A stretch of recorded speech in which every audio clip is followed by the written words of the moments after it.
Well, there were a lot of questions that people had about the whole, situation with Jackie Christie's daughter and her grandson who was burned at a daycare center. He suffered second-degree burns, and everybody wanted to know, why did things go like this or like that? Why is there a GoFundMe page where she's asking for money? Why is Jackie Christie's name being brought up? Why didn't Jackie give her the money? This, that, all sorts of questions. But shout out to my girl Jackie Christie. People stay coming for her. She has a lot of haters. She has a lot of fans, but she has a whole lot of haters. That's all I'm gonna say, because I read some of these comments on the internet. Jesus, I was like, y'all need to stop. Anyway, shout out to Jackie Christie.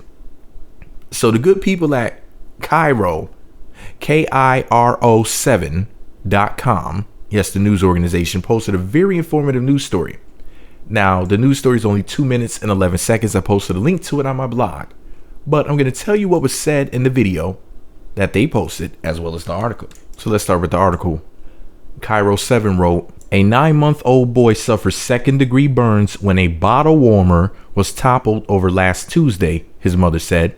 Takari Lee said that her son Jaxson was at Children of Hope Child Care Center in Tacoma when she received a call from daycare staff that she needed to meet them at the hospital immediately. Jaxson, who turned 9 months old on Monday, now has severe burn marks across his face, shoulder, and chest. When Lee got the call, quote, I instantly freaked out. I started crying. I fell to the floor, she said. She said daycare staff told her Jaxson had reached a cord to the bottle warmer and tugged on it, causing the hot water to spill on him. The bottled water sits on top of a mini fridge in the children's classroom. Let me just interject something right here. That does not sound good for the daycare, considering that they had something like that in the children's classroom. But back to the story. Lee said that on that day, there were 3 children in the room with 2 adults present.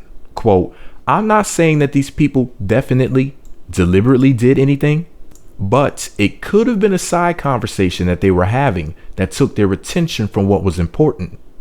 And because of that, me and my child are going to have to suffer for who knows how long, Lee said. Lee said that the center has a separate kitchen and that the bottle warmer should have been kept in there out of reach of children. She has sent her 2 older sons to the center for the past couple of years and said the staff treated them like their own children. Now that trust has been broken. Kiro7 visited the center Thursday, which is in a building owned by the Greater Christ Temple Church across the street. A pastor there said he hopes the little boy makes a fast recovery, but he could not comment on the incident while it is under investigation. Child Protective Services and the Washington Department of Early Learning are investigating what happened. A spokesperson for DEL told Kiro7 their inspectors will make the site visit once CPS is finished with their work. DEL, which oversees all child care facilities in the state, keeps online records for centers going back to 2010. Children of Hope has had no complaints in that time, and annual inspection results have shown they are in compliance with policies. The center has also maintained its license. While there is no specific language in state law about bottle warmers, state code related to children care safety states one must keep hazardous objects out of the reach of children. So thank you very much to Kiro7 for that information. And so here's the deal, man. Why would they have the bottle warmer within the... Anyways, it's not my daycare center. What do I know? I never owned a daycare center. But anyways, back to the video. So here's what was said in the video, which is once again available on my site. There's a link to it on my site. Forget the investigation. Apparently there's going to be a lawsuit. She is preparing to sue, according to the news story. Takari says that when she was at the hospital, the doctors asked her to sing to her baby, little Jaxson, so that he would not go into shock. She's also been laying in the bed and holding him to comfort him. And it took him a little bit of time, but he's starting to become himself again, pretty much like 3 days before they recorded the news interview, which was posted to the website on September 29th of 2016 at 11:39 p.m. 3 days before they made this news story, he finally started acting like himself again. So that's some good news. But he's still physically damaged.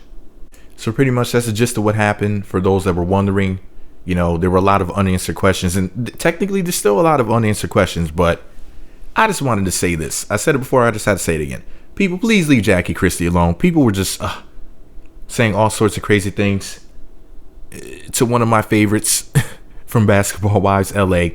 They were going at her like, well, why didn't she do this? Why didn't she do? Listen, man, things happen in life.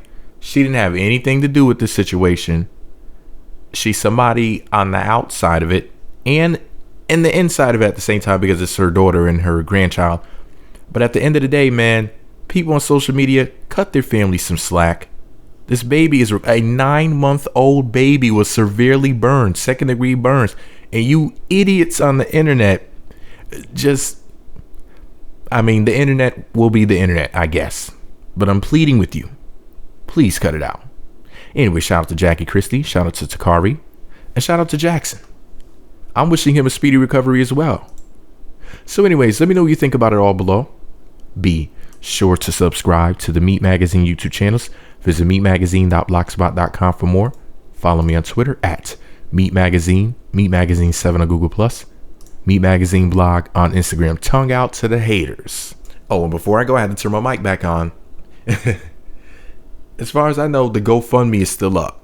So donate.